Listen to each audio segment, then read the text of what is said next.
Está bien, doctor. Me escuchan normal, si no llega muy tarde lo que digo.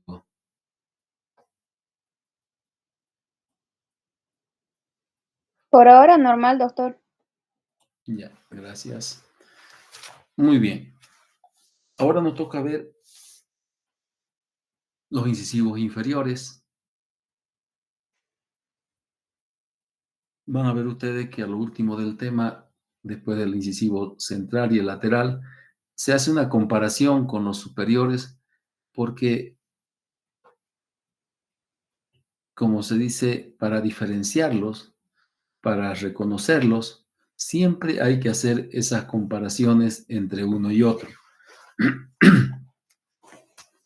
Pero vamos a hacer primero unas generalidades muy cortas para los incisivos inferiores.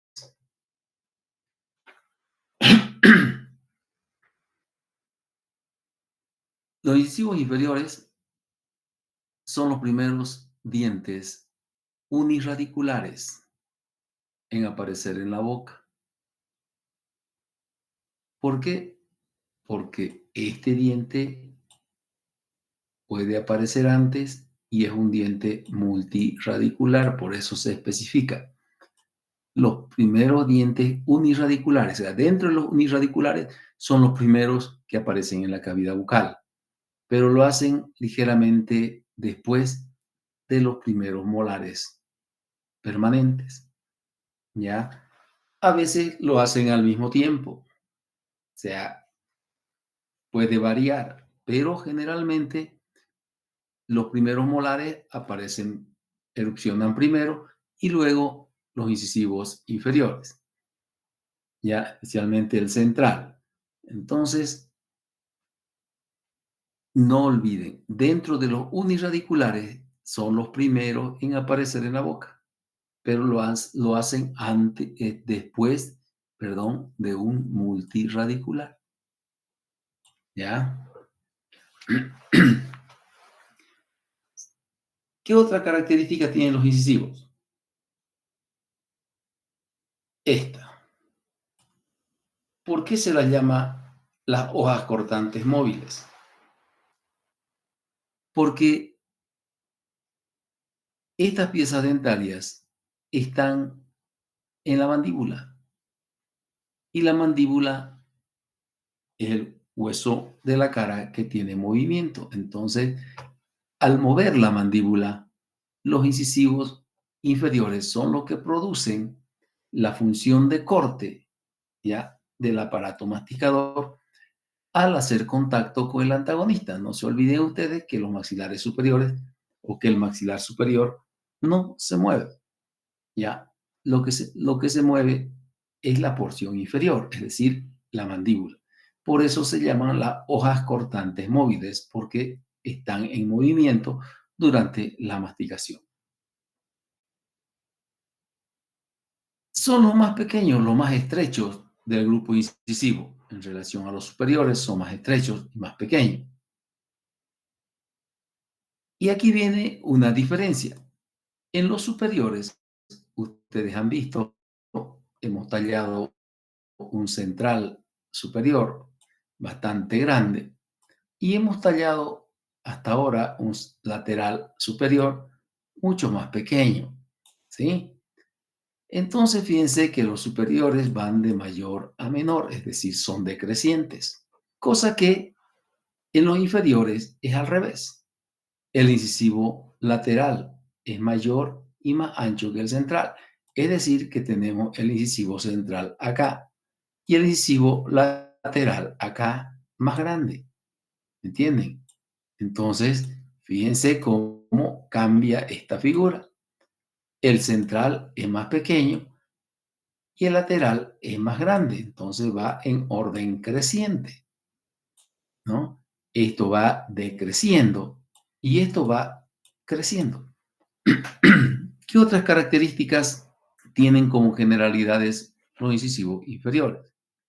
Que en lingual, el cuarto lóbulo en los incisivos inferiores es muy diferente a lo al proceso cervical o cervicopalatino o cuarto lóbulo de los superiores, es decir, es más pequeño que el de los superiores.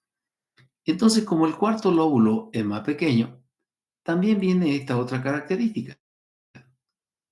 ¿Cuál es esa? Que esa depresión que en los superiores está bien marcada, bien delimitada, en los inferiores es apenas visible, es totalmente superficial.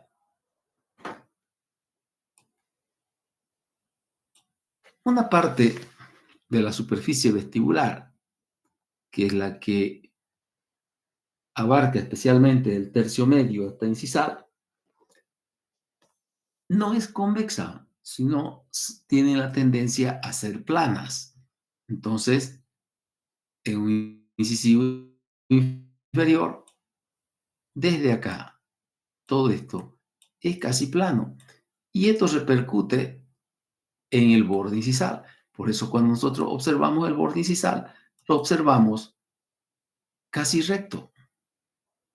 Ya apenas curvo, tanto su lado vestibular como el lado lingual, ¿no? Entonces, eso porque la depresión es poco profunda y la superficie vestibular es plana del tercio medio e incisal. Esta es una situación muy importante, esta generalidad de acá. Los incisivos superiores tienen un diámetro mesiodistal mayor que el vestíbulo palatino. ¿Ya? Hemos visto que el superior, el central, tiene 7, mejor dicho, 9 mesiodistalmente y 7 en el sentido vestíbulo palatino. El lateral, hemos visto hasta ahora, ya que tiene 6.4 y 6. En cambio, en los inferiores tenemos una característica interesante. Este diámetro mesiodistal es más pequeño que el diámetro vestíbulo lingual. Entonces es al revés. Como ven, todas estas características nos permiten reconocer a los incisivos inferiores, ¿ya? Nos permiten diferenciarlos de los superiores. Entonces son más pequeños, especialmente el central, es muy pequeño, ¿ya? Son del orden creciente, es decir, es mayor el lateral que el central. Lo contrario del superior, que es mayor el central que el lateral. El cuarto lóbulo es pequeño y al ser pequeño y poco prominente, la depresión también es superficial, es poco marcada, ¿no? Eso ayuda a que los rebordes marginales sean casi nulos, no existan. En vestibular encontramos una superficie casi plana y como vimos ahorita, los diámetros también son diferentes en el sentido mesiodistal y en el sentido vestíbulo lingual. Entonces, esas son generalidades que encontramos en los incisivos inferiores. Y encontramos acá el incisivo central inferior. Todo esto que ustedes ven aquí es idéntico al incisivo central superior. Comienza su calcificación a los 12 meses, erupciona a los 7 años y termina a los 10 años. ¿Cuál es la diferencia con el central? Esta edad de erupción, que a veces este incisivo central inferior puede erupcionar a los 6 años, o un poquito antes, o un poquito después. Pero no se asusten cuando a los 6 años ustedes puedan encontrar al incisivo central superior, o perdón, central inferior, reemplazando al temporario inferior a los 6 años. Entonces ahí, cuando se sucede eso, está a un mismo nivel de edad que los primeros molares en su erupción. Cuando cambia a los 7 años el incisivo central, entonces a los 7 años lo hace después que los primeros molares, porque los primeros molares sí o sí a los 6 años están erupcionando.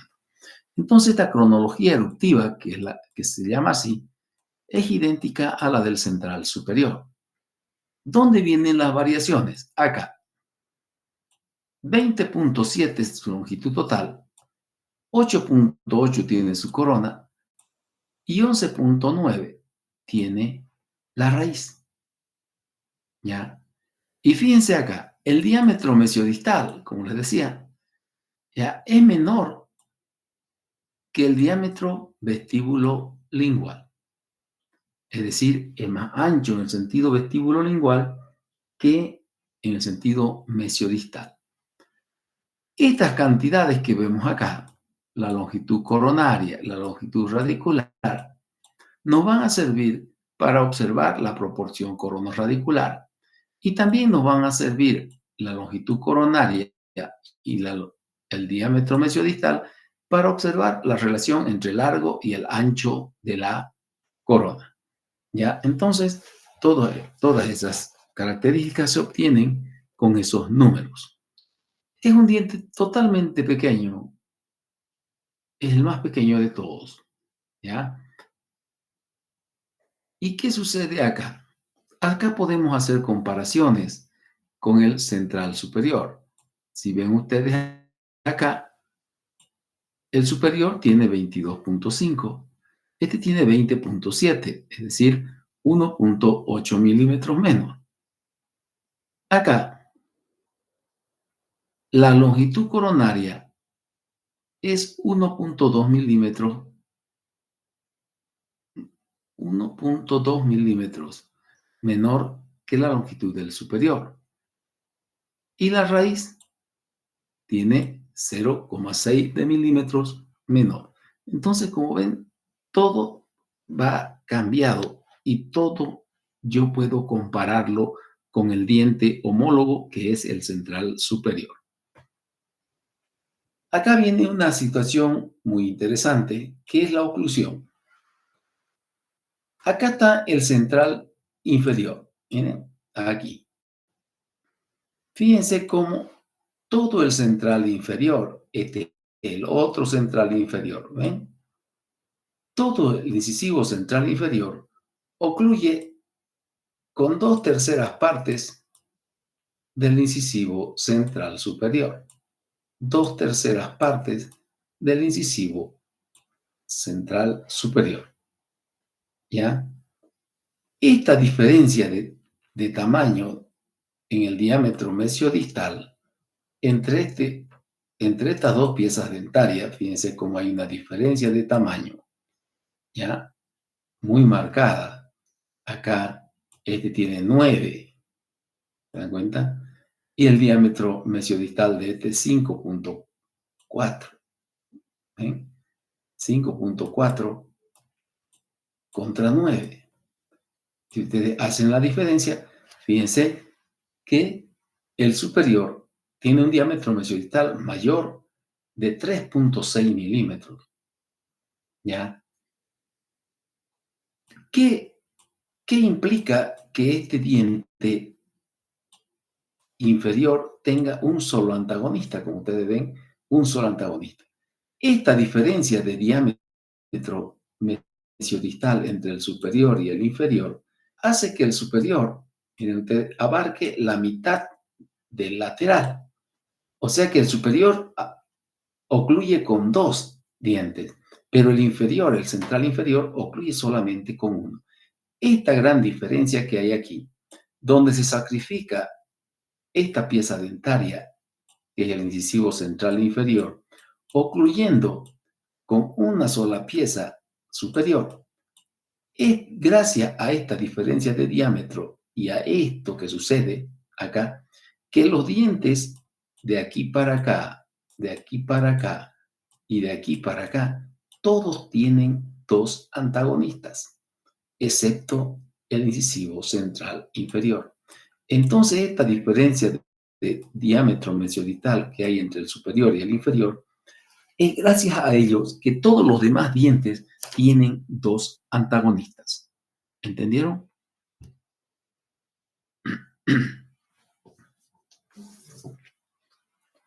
¿Entendieron? Sí, doctor. Sí, doctor. Ya. Ahora,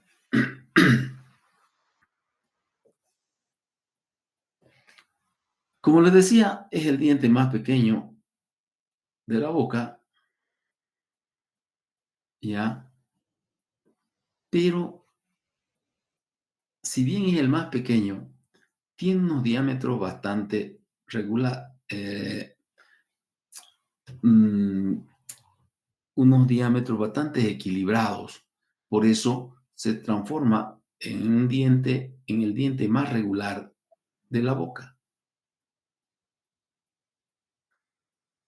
¿Entienden? O sea, todos los diámetros que tienen los lados que conforman las caras, van a ver ustedes cómo son equilibrados y entonces se transforma en un diente bastante regular.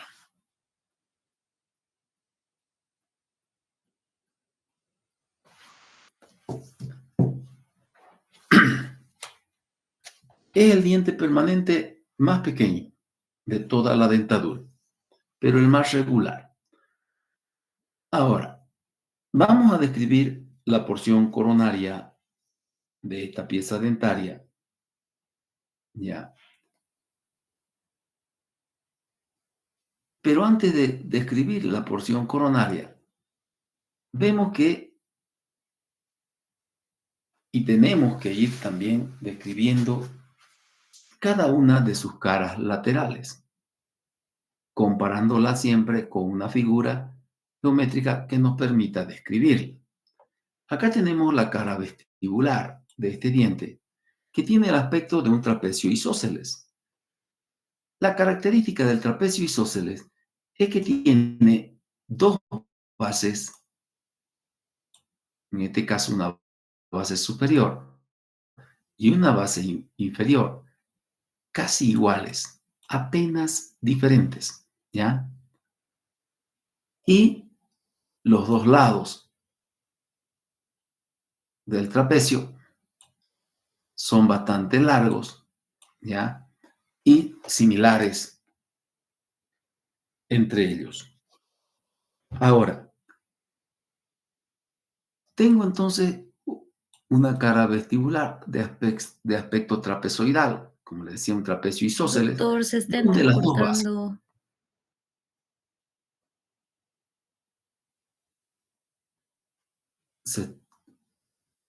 ¿Los demás me escuchan normal?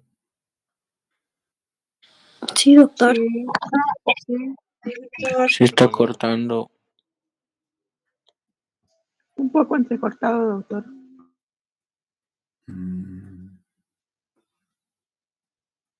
Ya. A ver, veamos si mejora, si me avisan ya, si sigue así.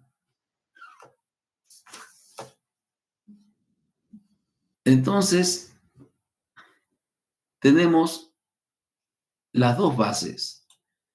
Una base superior, que es incisal, y una base inferior, que es cervical,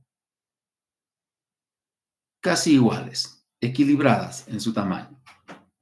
¿Ya?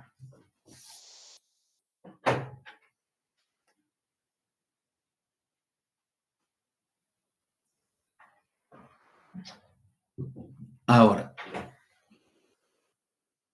los lados del trapecio, como ven ustedes, son bastante largos.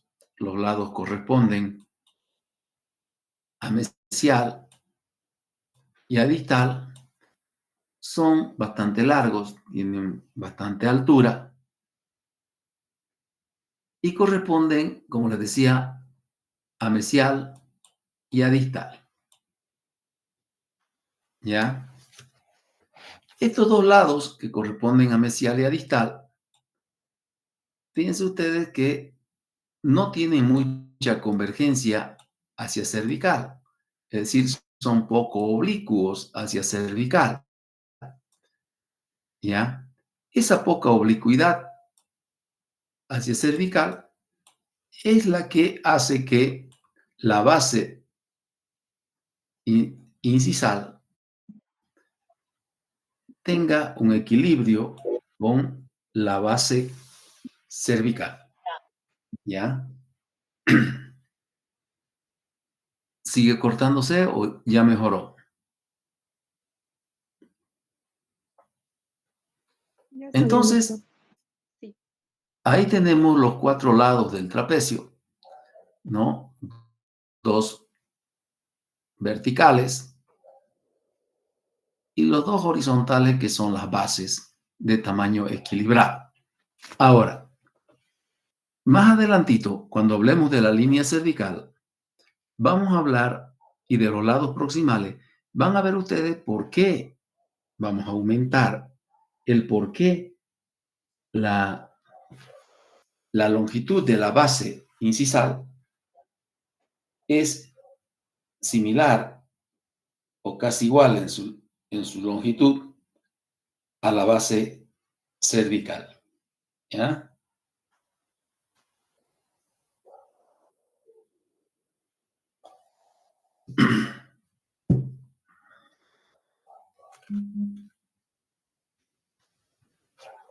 Entonces,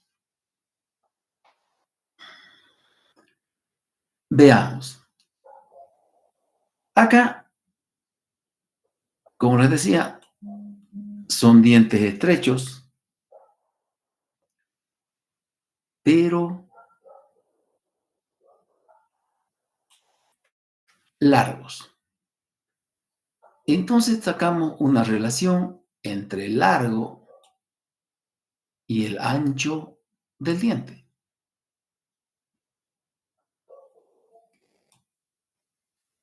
Es cierto, el texto no les va a decir muchas cosas, pero lo aprendimos a hacer en el central, por eso es importante que asistan a clase, porque no es lo mismo leer el libro, peor si no lo entienden.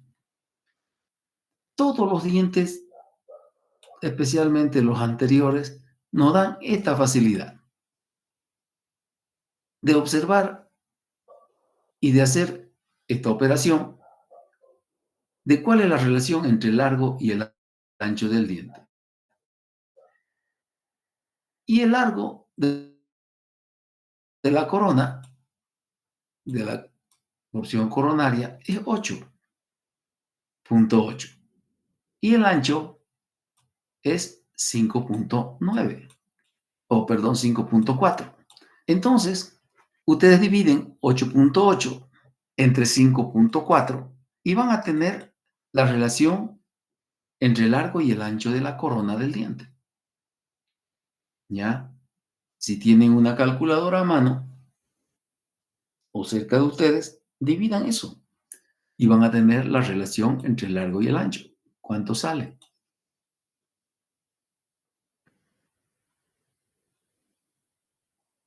$1.63, ¿Alguien dice? doctor. 1.63. ¿Ya? Entonces, como ven, la relación entre el largo y el ancho es mayor que la del central, era 1.11. ¿Entienden? Entonces hay una mayor desproporción acá entre el largo y el ancho de la corona. ¿Entienden? Entonces, se puede hacer en cada uno de los dientes. Si yo les preguntara en el repaso, ¿cuál? No dice el texto, no dice el libro. No, pero saben hacerlo. Entonces, si conocen la longitud de la corona y el ancho de la corona por su cara vestibular, van a tener que hacer esa operación y obtener el resultado. ¿Ya? Ahora, empezamos a describir los lados del trapecio. Tenemos y empezamos por la base mayor, que representa incisal. Ustedes ven aquí incisal, y si bien el libro no dice nada, pero ¿qué ven ahí?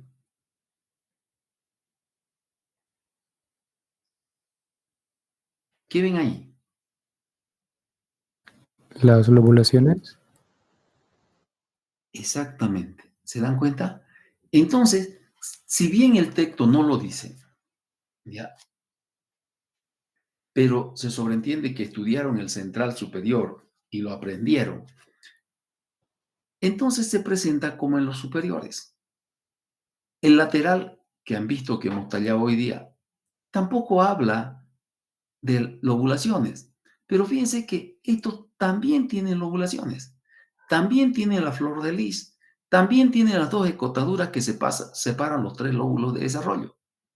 Entonces, cuando estas lobulaciones de este diente desaparecen porque el diente entra en contacto con el antagonista, entonces queda una superficie.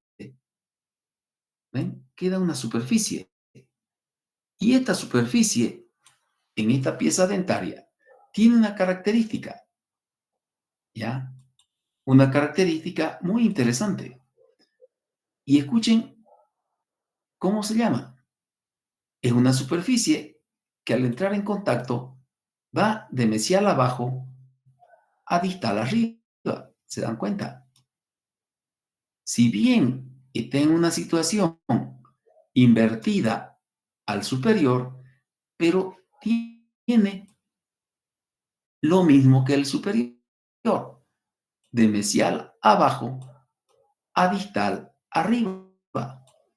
Mesial abajo, distal arriba. ¿Entienden? ¿Ya? Pero está invertido, acá se ve invertido, exactamente porque es un diente inferior, ¿ya? Pero la dirección lleva el mismo denominativo, ¿ya? Ahora, ¿qué otras características encontramos en este borde incisal? Que este borde incisal con el lado mesial forma el ángulo mesioincisal y con el lado distal forma el ángulo distoincisal. Pero fíjense la diferencia de los dos ángulos en relación a los superiores. Los dos ángulos son casi rectos, cerca de los 90 grados, cosa que en los superiores solamente el mesial está bien marcado, el mesioincisal, y el distoincisal está redondeado o romo. Entonces, tenemos características que son diferentes, ¿ya? Ahora, los lados proximales de este trapecio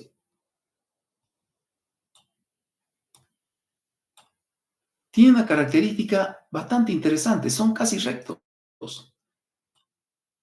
poco oblicuos y convergentes hacia cervical. Fíjense ustedes que recién en el tercio cervical convergen hacia la línea del cuello.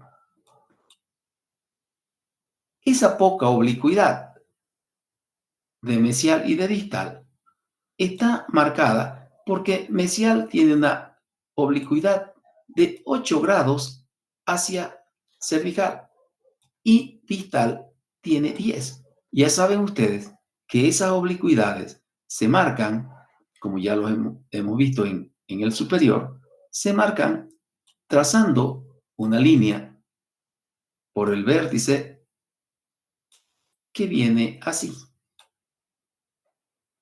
del vértice o del ángulo mesioincisal y del ángulo distoincisal, y que viene así. Entonces aquí tengo un ángulo de 8 grados y acá tengo un ángulo de 10 grados. Entonces distal es ligeramente más oblicua que mesial. pero en ambos casos, ambas caras son poco oblicuas hacia cervical. Eso hace que, al no ser tan oblicuas a cervical, esta base del trapecio que hay en cervical sea similar en anchura a la base que hay en incisal. Por eso es un trapecio isósceles. ¿Entendieron? Sí, doctor. Muy bien. Ahora,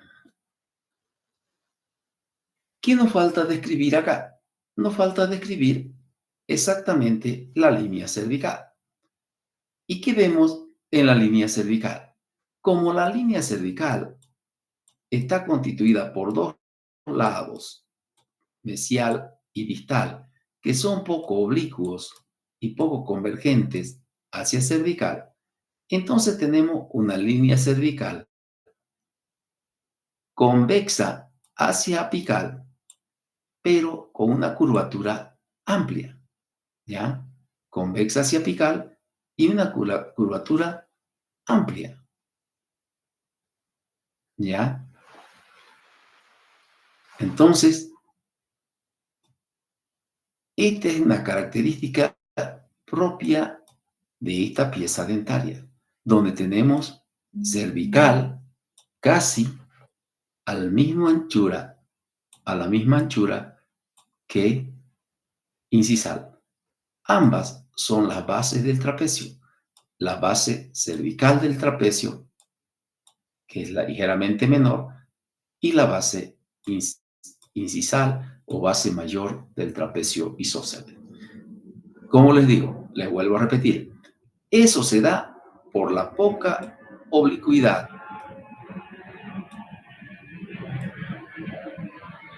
que tienen los lados proximales, mesial y distal, en su convergencia hacia cervical, ¿ya? Entonces, cuando uno talla este dientecito, no hay que olvidar ese detalle para no hacer muy estrecho el cuello del diente.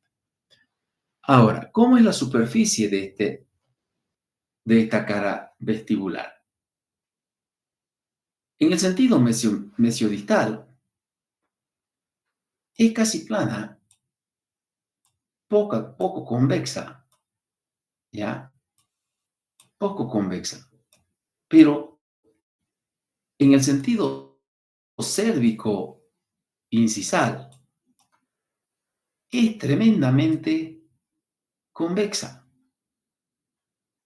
Esta es otra característica diferente a los superiores. En los superiores, la convexidad mayor es en el sentido mesiodistal y la menor convexidad es en el sentido cérvico-incisal. En cambio acá es al revés. Cérvico-incisalmente tiene una convexidad tremendamente marcada, pero mesiodistalmente es casi plana, ¿ya?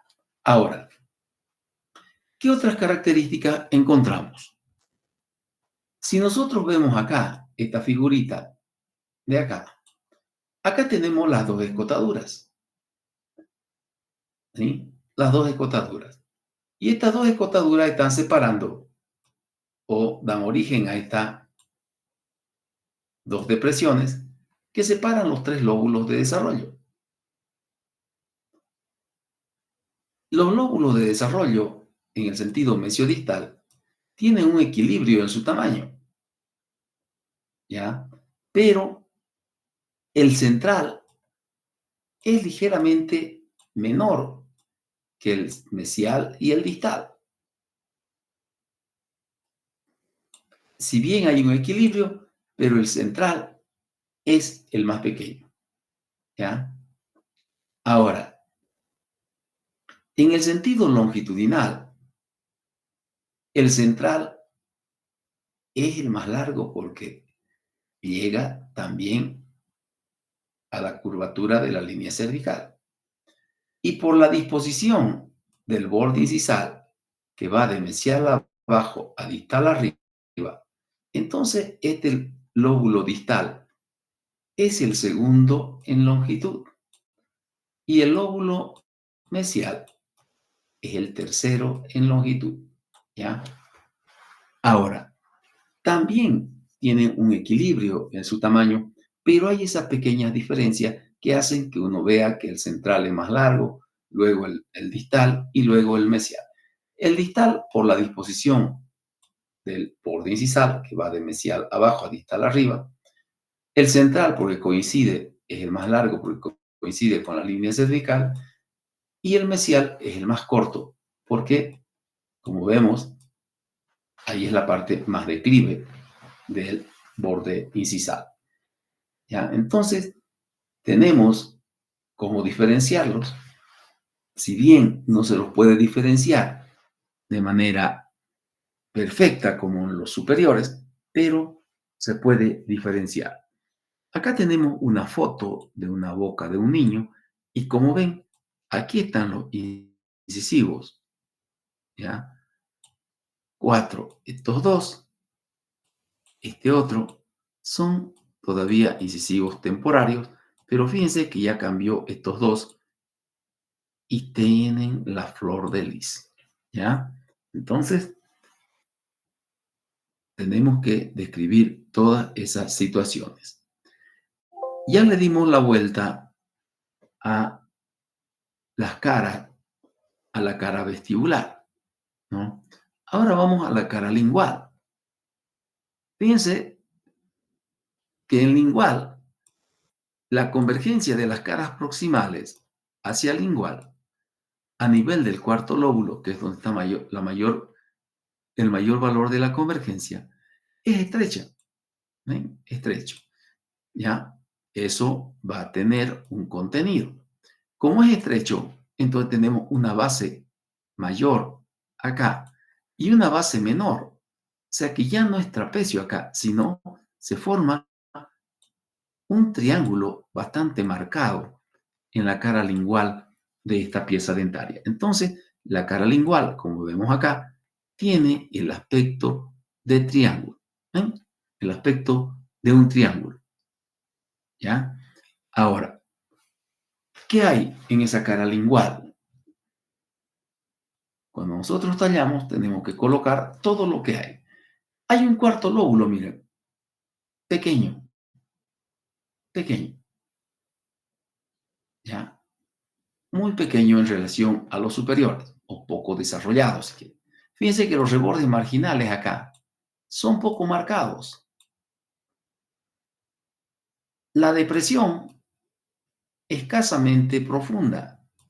Como no hay relieve de los rebordes marginales, ya es casi nulo, no existe, entonces la depresión es escasamente profunda.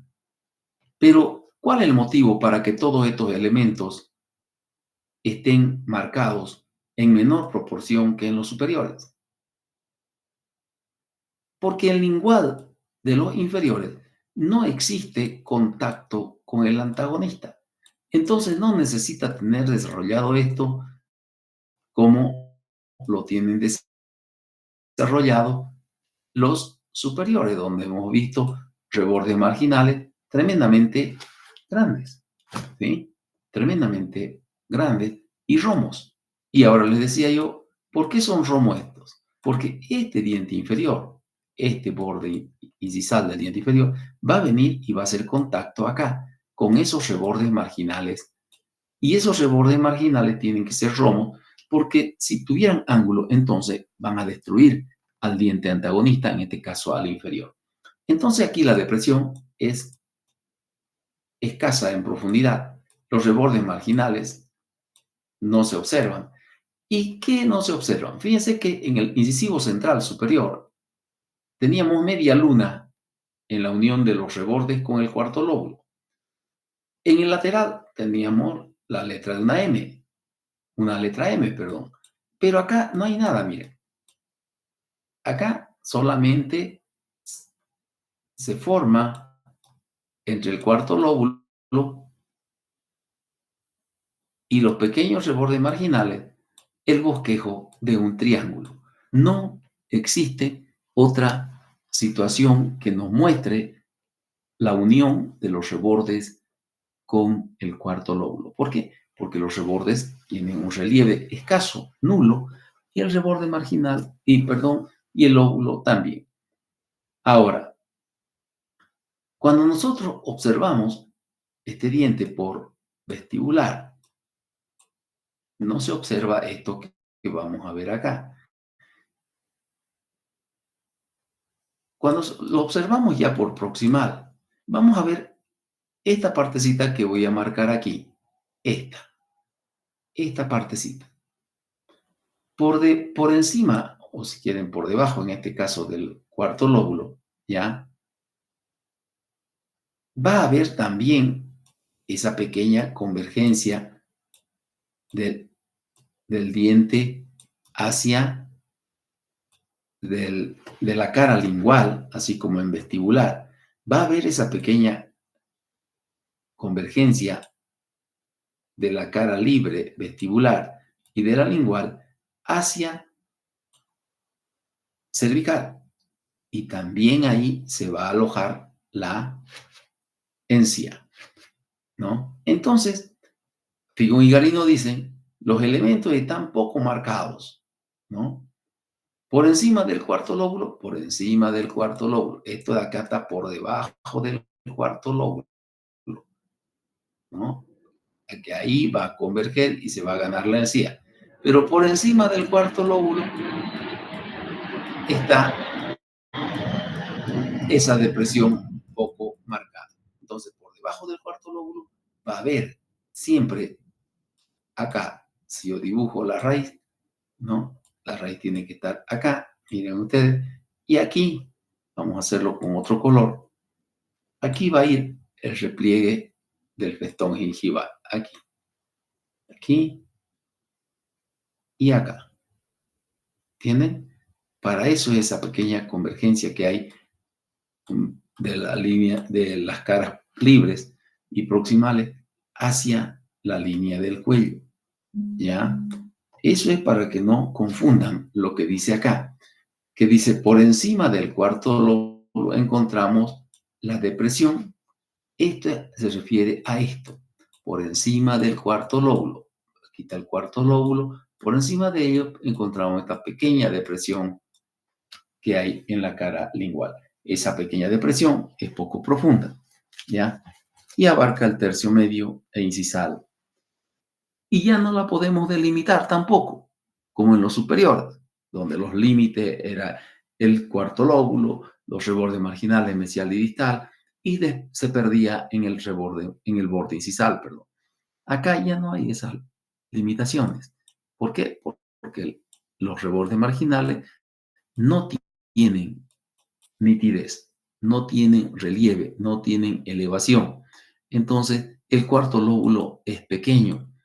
Entonces, la depresión que está por encima del cuarto lóbulo también va a ser apenas marcada. ¿Ya? Ahora, eso sucede en el lingual, pero como ven ustedes, están todos los elementos que hay en los superiores. ¿Cuál es la diferencia? Menos marcados. ¿Se entendió? No es que no existan, existen, pero tremendamente poco marcados. Ahora, ¿cómo son las caras proximales? Aquí atiendan bien porque hay una diferencia tremenda que ahora se los decía el otro día también. Cuando yo les divido las caras proximales del cubito, es para tener en cuenta esta situación. ¿Ya? En los superiores, el borde incisal va hacia vestibular. Entonces, ¿qué sucede acá? Vamos a ver qué sucede. Tenemos las caras proximales de este diente, tienen aspecto triangular, ¿no? Un triángulo isósceles con dos lados iguales y un lado desigual, que es la base, ¿ya? Pero apenas la base tampoco es tan diferente, ¿no? En realidad,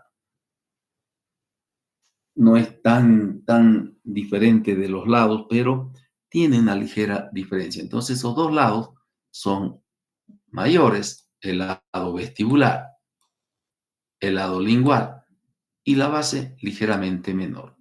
Si nosotros observamos la base, vamos a encontrar que está representada por la línea cervical. Y la línea cervical, igual que en los dientes unirradiculares, presenta una vertiente vestibular y una vertiente lingual. Al igual que los superiores, ¿ya?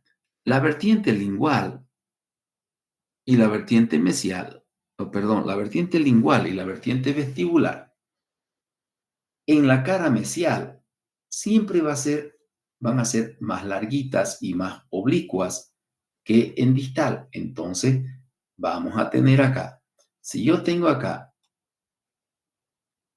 esta pieza dentaria vista por mesial, acá yo voy a tener la vertiente lingual y la vertiente vestibular, más largas y más oblicuas que en distal, y van a formar un ángulo más agudo, ¿ya? Si bien no tienen la misma profundidad ya que en los superiores, es una menor profundidad. Esto apenas tiene 2 milímetros de profundidad en mesial y 1.4 acá en distal.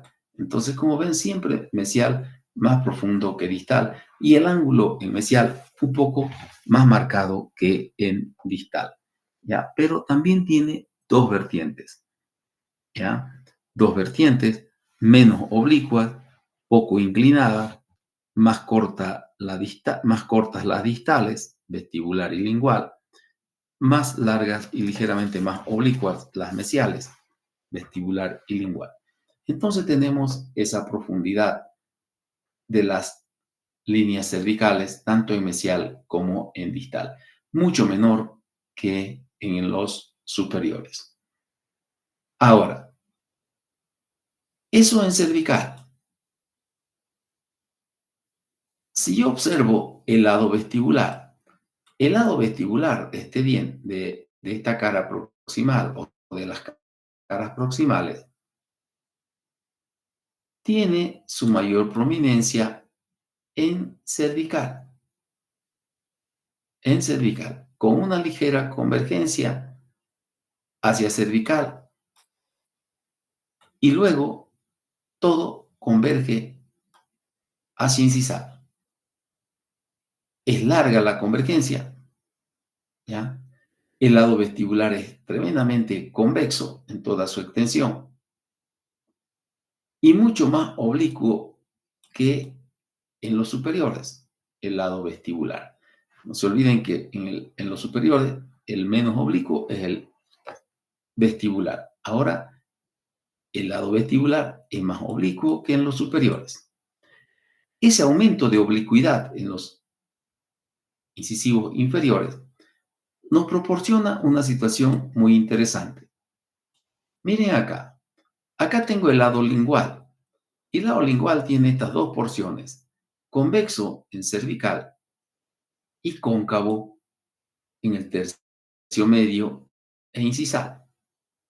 Pero, ¿qué sucede con la oblicuidad de lingual?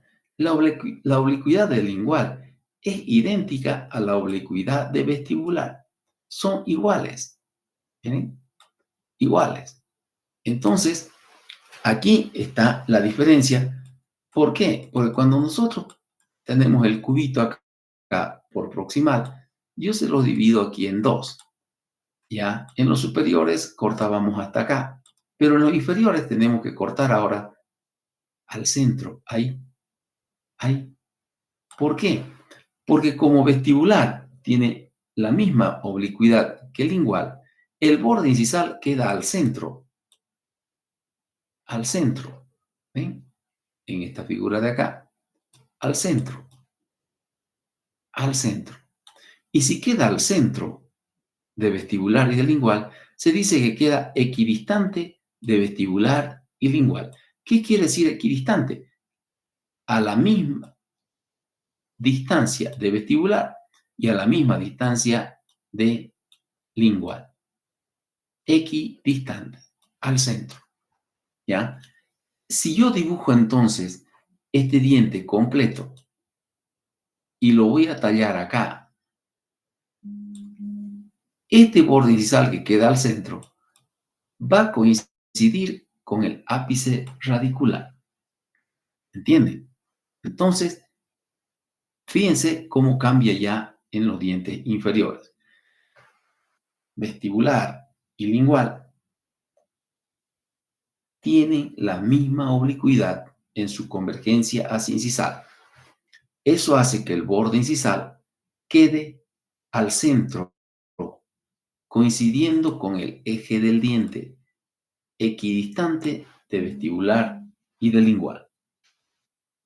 Entonces, ya esa es una diferencia bien marcada, ¿ya?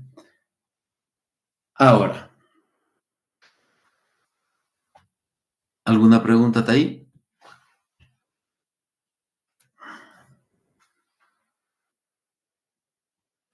No, doctor. ¿Están entendiendo todo?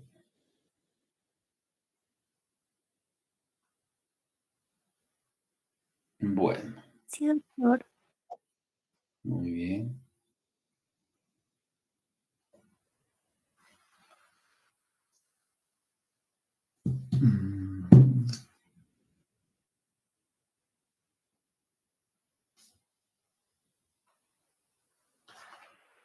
Seguimos entonces. Ya hemos visto las caras proximales. ¿Sí? Ahora, ¿cómo es la superficie de esas caras proximales? Si bien son convexas, pero son menos convexas que las de los superiores, ¿ya? Siempre distal, ligeramente más convexa que mesial.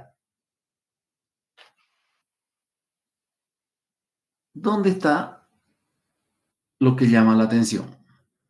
Que este diámetro mesiodistal del diente es menor que el diámetro vestíbulo-lingual. No se olviden que el diámetro mesiodistal es 5.4 y el diámetro vestíbulo-lingual es 6. Entonces son dientes anchos en el sentido vestíbulo-lingual y estrechos en el sentido mesiodistal.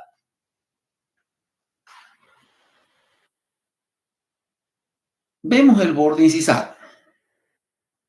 Cuando el diente está recién erupcionado, entonces lo tenemos así, con lobulaciones, la flor de lis, también en orden ascendente, con 2 escotaduras y los 3 lóbulos de desarrollo separados, con tamaños relativamente iguales, con esas pequeñas diferencias que hemos visto.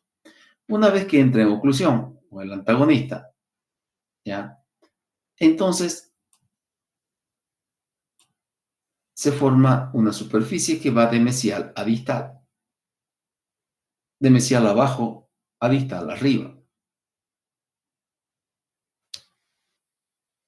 Eso viéndolo por vestibular. Pero no nos olvidemos que cuando nosotros vemos por proximal, el borde incisal es un vértice, una arista, formada por un plano vestibular y un plano lingual. Ahora, cuando esta pieza dentaria entra en contacto con el antagonista, al igual que el superior, también sufre un desgaste. Acá está el diente, todavía con su borde incisal como vértice, y acá entonces la atrición va a ser un desgaste así. Puede ser así o puede ser una superficie horizontal. Pueden ver ustedes una superficie horizontal del borde incisal o puede tenerla así, oblicua. Y cuando está oblicua, que es lo que generalmente se observa, quiere decir que esta superficie va de vestibular abajo a lingual arriba. ¿Ven? La misma denominación que el desgaste que se produce acá en el superior, de vestibular abajo a palatino arriba. Aquí es de vestibular abajo a lingual arriba. ¿Por qué? porque el desgaste se da en ese sentido, ¿ya? Si bien las denominaciones son similares, ¿ya? Pero son direcciones invertidas. Como ven, el superior tiene una dirección así, de vestibular abajo, palatino arriba. El inferior tiene una dirección así. ¿Ven? Así. Vestibular abajo. ¿Ven? Vestibular abajo, pero es invertido. Al lingual arriba. O puede ser horizontal. ¿Ya? O puede ser horizontal. Luego, cuando vemos el borde incisal por incisal, es decir, lo miramos el borde incisal y lo ponemos el diente para hacer una observación incisal, vemos, miren ustedes, aquí una superficie que va de mesial a distal, que puede ser plana o de vestibular abajo a lingual arriba. Y fíjense, el lado vestibular apenas convexo, casi plano. El lado lingual, casi plano. ¿Dónde está curvo? Solamente a nivel de los ángulos mesio-incisal y disto-incisal. Acá estará el disto-incisal y el mesio-incisal. A nivel de esos dos ángulos, recién hace una curvatura más marcada el borde incisal.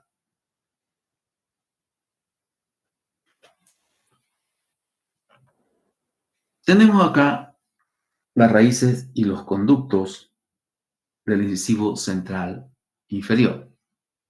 Como ven, es una raíz simple y es única.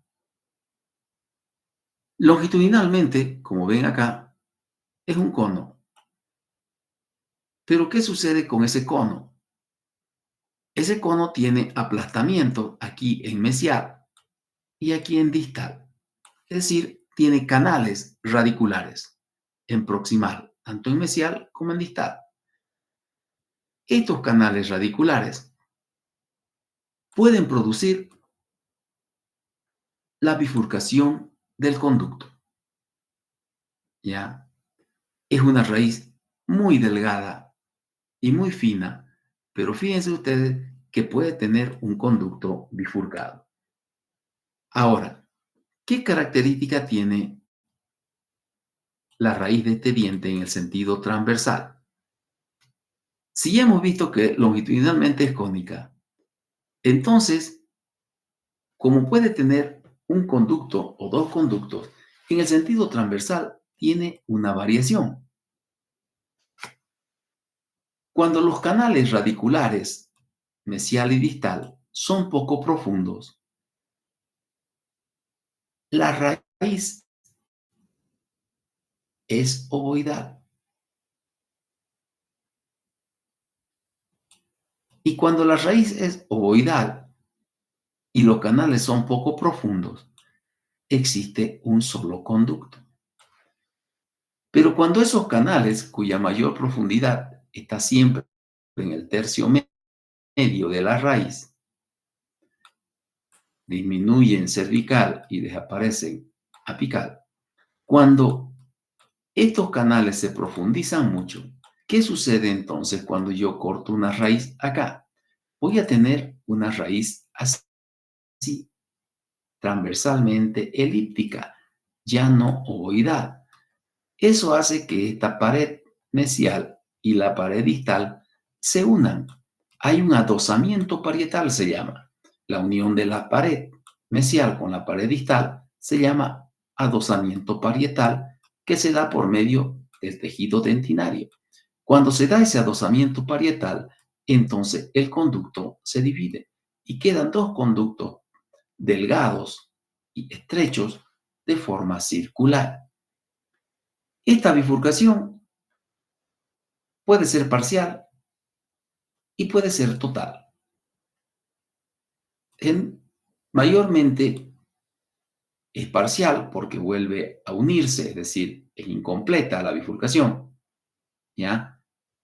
Por ejemplo, acá yo tengo el diente, tengo el conducto, acá este conducto viene y acá se une la pared y entonces se bifurca el conducto y hace una bifurcación incompleta porque vuelve a fusionarse y unirse en un solo foramen. Pero también puede tener bifurcación completa, es decir, que termine en dos forámenes. Entonces, cuando hay un solo conducto, transversalmente es ovoidal. Cuando los canales son poco profundos, pero cuando los canales son muy profundos y producen el adosamiento parietal, transversalmente la raíz es elíptica. Entonces, cuando se pregunta qué forma tiene la raíz de un incisivo central inferior o de un incisivo inferior, se dice cónica en el sentido longitudinal, con canales en mesial y en distal. Si los canales son poco profundos, transversalmente es ovoidal, y si los canales son muy profundos y bien marcados, tiene transversalmente forma elíptica y las paredes se fusionan y también puede presentar dos conductos. ¿Han entendido? ¿Ya? Y como ven acá, en este recuadro, en la cara distal, el surco está más marcado. ¿Ya? En realidad, en las dos caras, pero el distal es más marcado que el mesial. Entonces, ahí tenemos la forma de la raíz y las características que nos muestran. Es una raíz tremendamente delgada. Como vieron, la raíz mide 11.9, ¿ya? Y la corona mide 8.8. Entonces, ustedes obtienen la proporción corono-radicular dividiendo la longitud de la raíz 11.9 entre 8.8 y les va a salir que la proporción corono-radicular es de 1 a 1,35. Es decir, que la corona del diente está contenida en la raíz una vez y 0.35. ¿Ya? 1.35. La raíz termina de formarse a los 10 años y su ápice es en punta. Tenemos la relación corono-radicular. En la relación corono-radicular, ya saben ustedes que consiste en observar el diente por sus caras libres y por sus caras proximales. Como ven acá, el diente visto por sus caras libres tiene esta característica. Podemos encontrarlo recto, pero generalmente lo encontramos con una pequeña desviación del ápice hacia distal. Lo interesante acá viene en la observación proximal.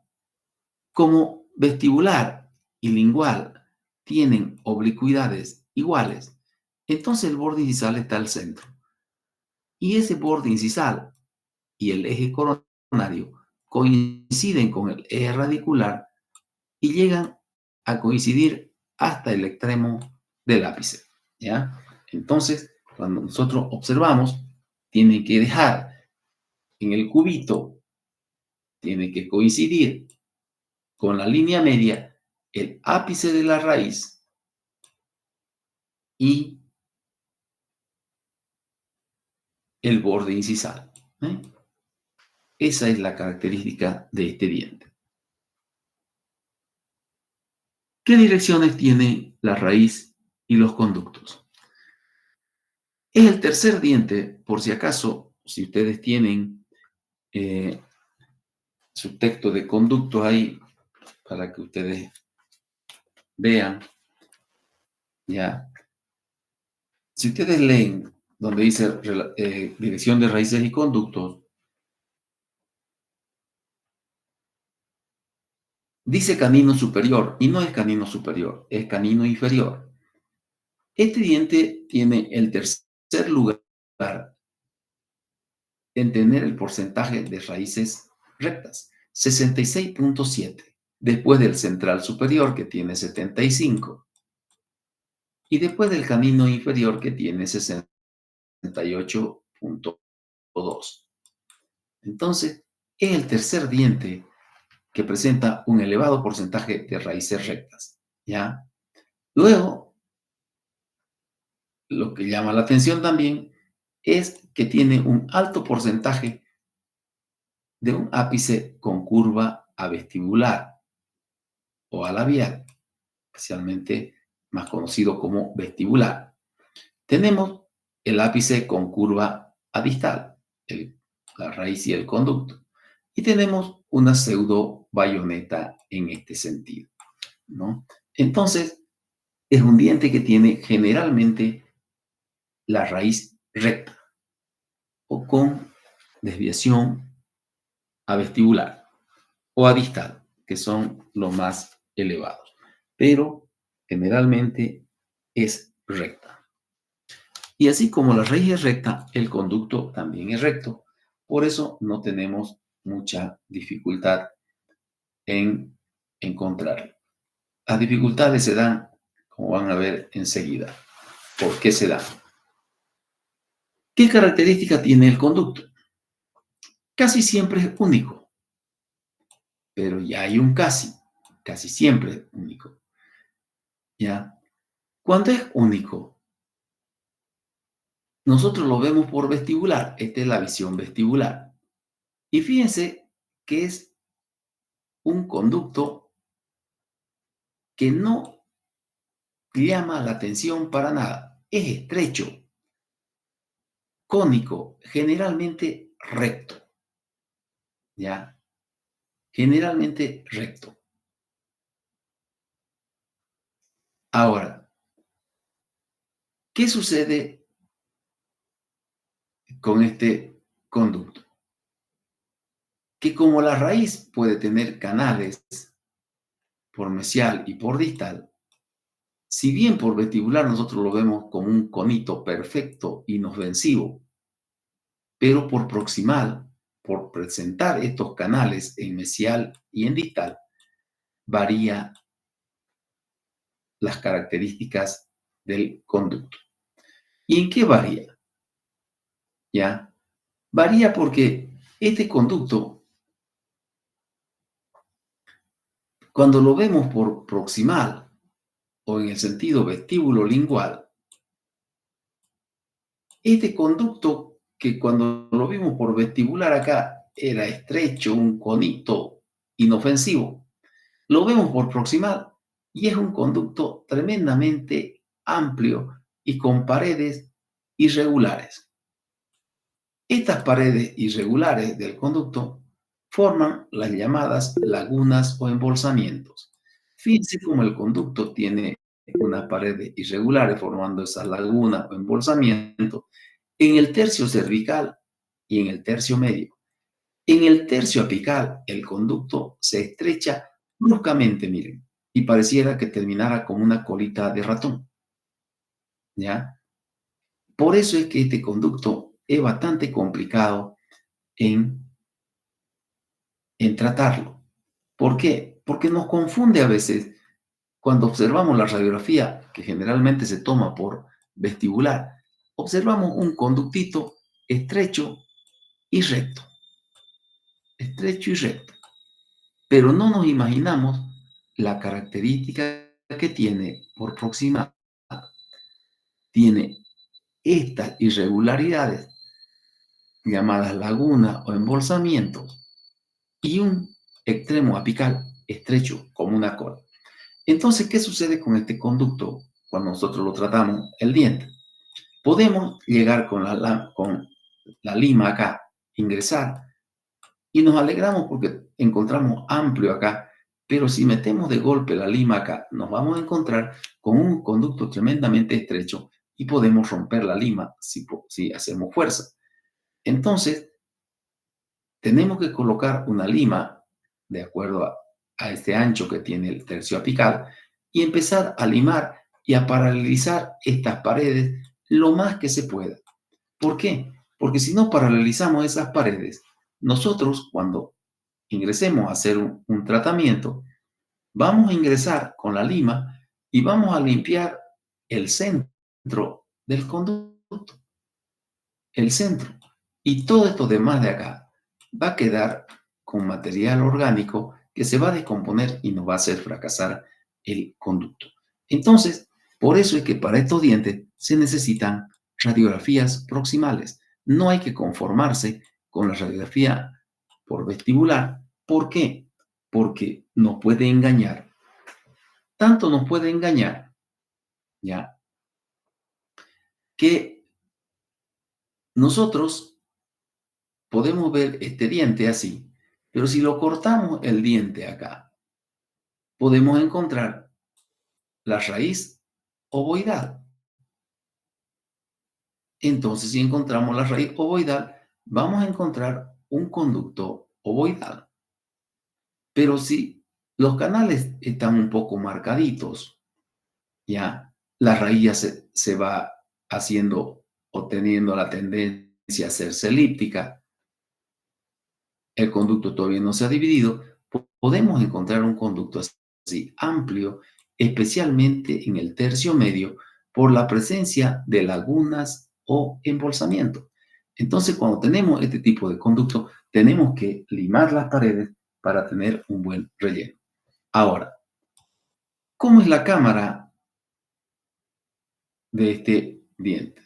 Fíjense que la cámara se continúa, mejor dicho, el conducto se continúa con la cámara sin ninguna línea de demarcación.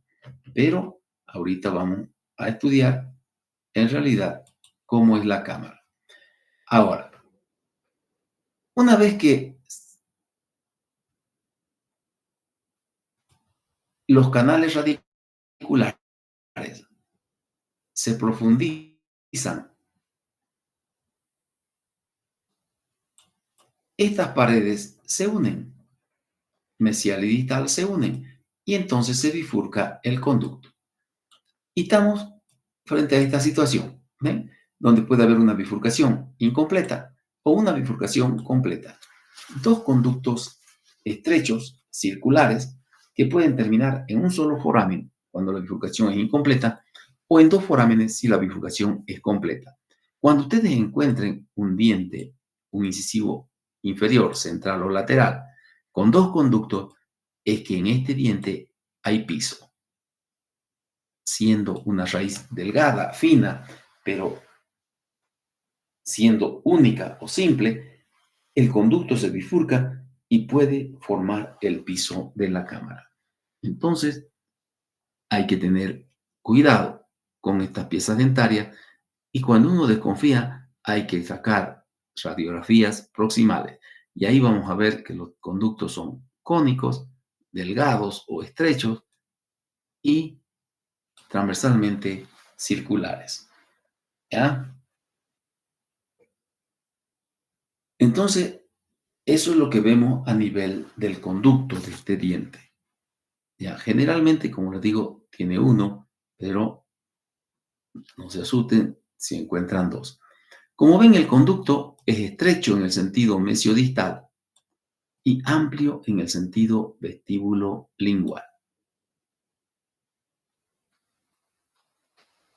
¿Cómo es la cavidad pulpar? Fíjense la cavidad pulpar de este diente.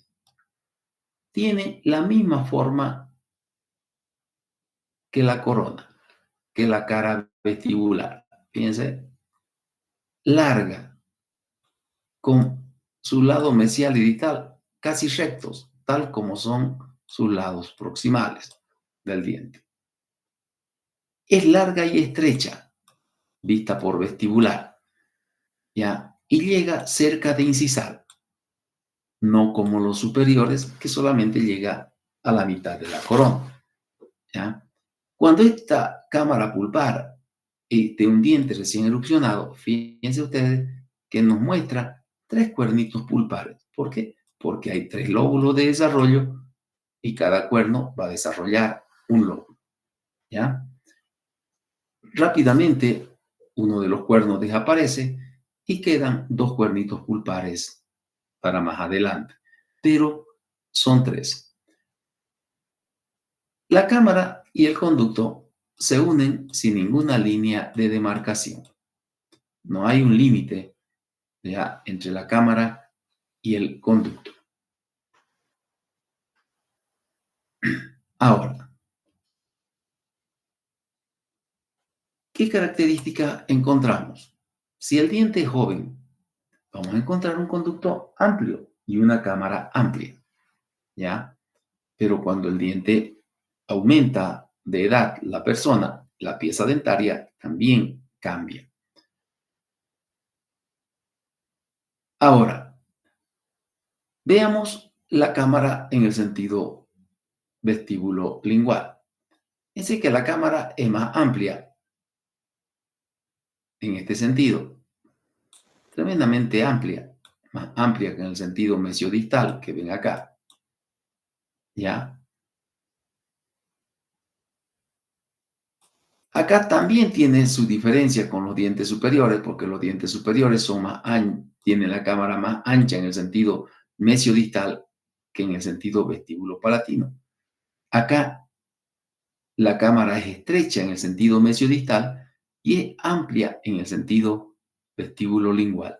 Tiene un vértice que da hacia el borde incisal, ¿ya? Tiene un lado vestibular cóncavo hacia la cámara y un lado lingual ligeramente convexo hacia la cámara y en cervical cóncavo hacia la cámara. Este conducto amplio se une a una cámara pulpar amplia también, que puede presentar lagunas o embolsamiento. Todas esas curvas que ustedes ven son lagunas o embolsamiento y que en el tercio apical esta cámara pulpar se estrecha bruscamente y tiene un extremo apical muy delgado, ¿ya?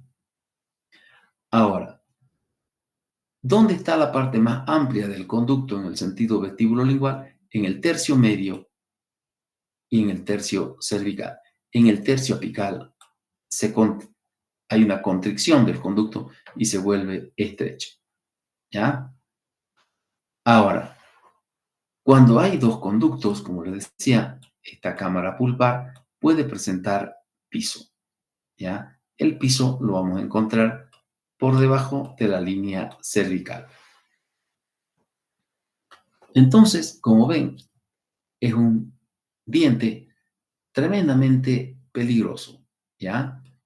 Porque por vestibular no nos muestra más que un conducto delgado y bien formado, pero por proximal nos encontramos con una buena sorpresa. ¿Cuáles son los cambios que se dan a través de la edad?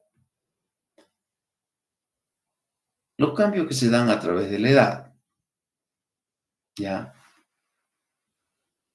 Hay que diferenciar siempre entre un diente joven y un diente adulto. En un diente joven vamos a tener una cámara amplia. En el adulto, tanto la cámara como el conducto, pero especialmente primero el conducto, se estrecha, ¿ya? Se va estrechando y va llegando el estrechamiento a la cámara donde a veces encontramos lagunas y embolsamiento. Por eso nosotros vemos un conducto hasta el tercio medio, a veces con un hilo filiforme, ¿ven? Y en el tercio medio y cervical recién vemos algo amplio, porque ahí está la cámara en el sentido vestíbulo lingual, amplia con sus lagunas de embolsamiento, que ha ido calcificándose y ha ido perdiendo su lumen también. Y cuando hay dos conductos, entonces vamos a tener dos conductos que pueden tener una bifurcación incompleta, como en este caso, que termina en un solo foramen, o dos conductos con una bifurcación completa. En ambos casos, los conductos son estrechos, son cónicos y transversalmente son circulares, ¿ya? Esta es la cavidad pulpar, cámara y conducto de un diente joven, donde ven ustedes las lagunas o embolsamientos bien marcadas y una cámara que llega hasta el tercio incisal, hasta cerca de incisal si quieren. Y acá tenemos los cortes gráficos, ya, aquí tenemos conductos amplios, jóvenes, únicos, pero fíjense cuando se los ve amplio, en un corte proximal, amplio, en un corte proximal. Porque miren acá, ¿ya? Fíjense, estos conductos parecen unos hilos, pero sin embargo, por proximal pueden tener lagunas o embolsamientos, ¿ya? Entonces, fíjense, acá tenemos un conducto amplio, joven, y estos otros dos conductos ya son de personas mayores. Acá tenemos diferentes curvaturas, la curva de la raíz distal, una pseudobayoneta y la curva vestibular, que la tenemos en un 18.8%. Y aquí tenemos dientes jóvenes, miren ustedes, con cámara pulpar recién terminando de formarse el ápice del diente. Fíjense cómo es de irregular, ¿ya? Cómo son de irregulares las paredes. Y nosotros tenemos que ingresar acá y tenemos que paralelizar todo esto para poder obturar de manera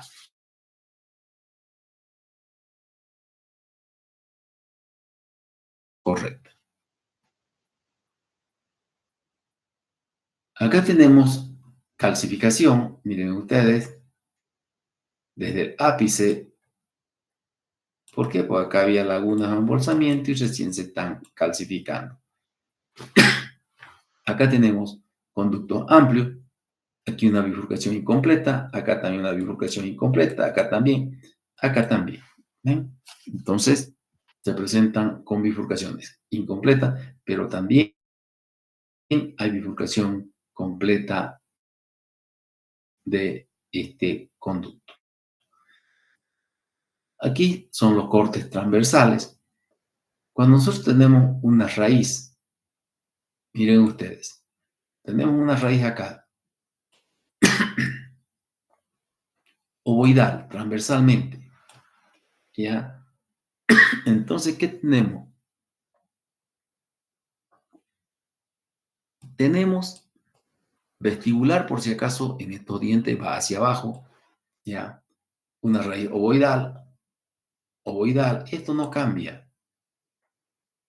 ¿ya? En un diente joven, en un diente adulto joven, tenemos el corte transverso también así, ¿ya? Y entonces aquí tenemos un diente ovoidal, con su conducto ovoidal, en el ápice circular. En un diente adulto joven, acá sigue ovoidal, acá ya se ha vuelto circular, y en el ápice circular. En una persona adulta mayor, tenemos la raíz ovoidal, un corte medio y el corte apical. Y entonces, el conducto será circular, circular y circular. Cuando la raíz es elíptica, ¿ya?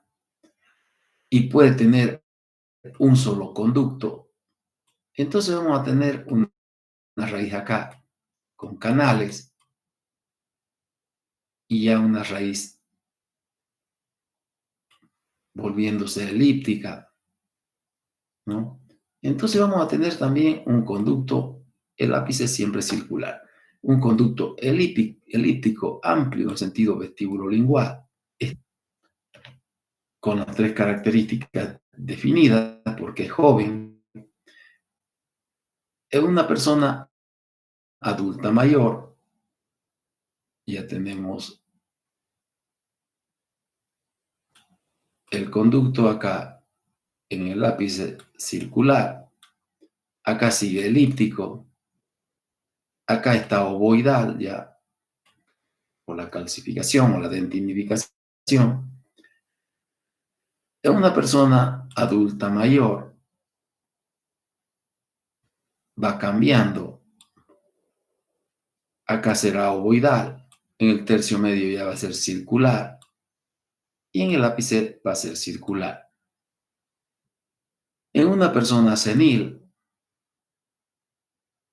con la raíz con tendencia elíptica, vamos a tener también que acá ya el conducto es circular, circular y circular, ¿ya?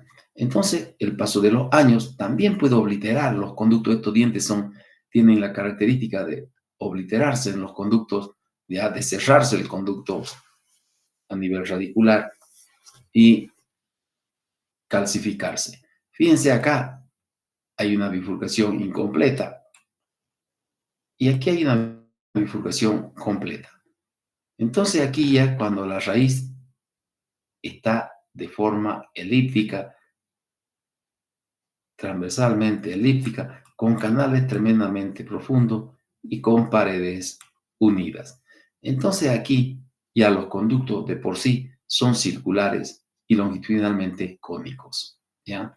Estas características, todas estas características, nosotros vamos a encontrar en un diente inferior. Y hay que tener bastante cuidado con ello, ¿ya? Ahora, yo puedo avanzar el otro diente ahorita, pero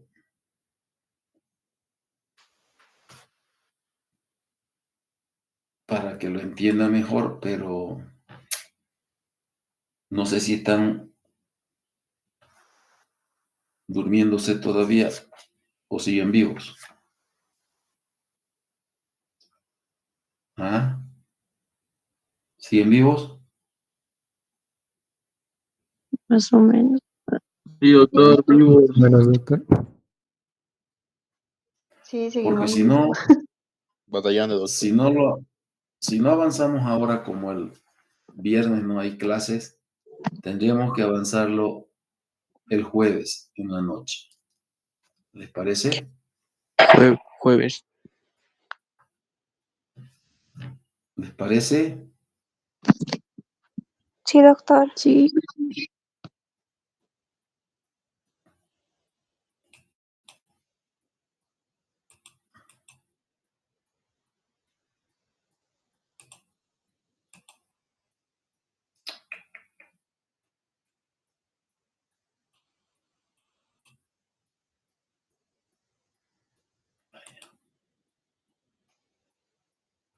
¿Qué dicen?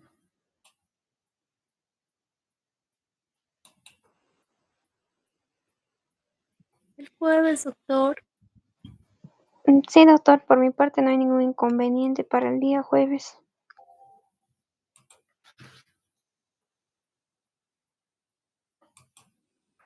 Pero con un compromiso.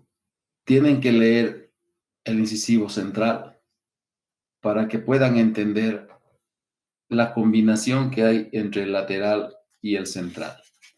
Por lo menos la porción coronaria, porque ya en la porción radicular ya es puras comparaciones y es tremendamente corta la raíz.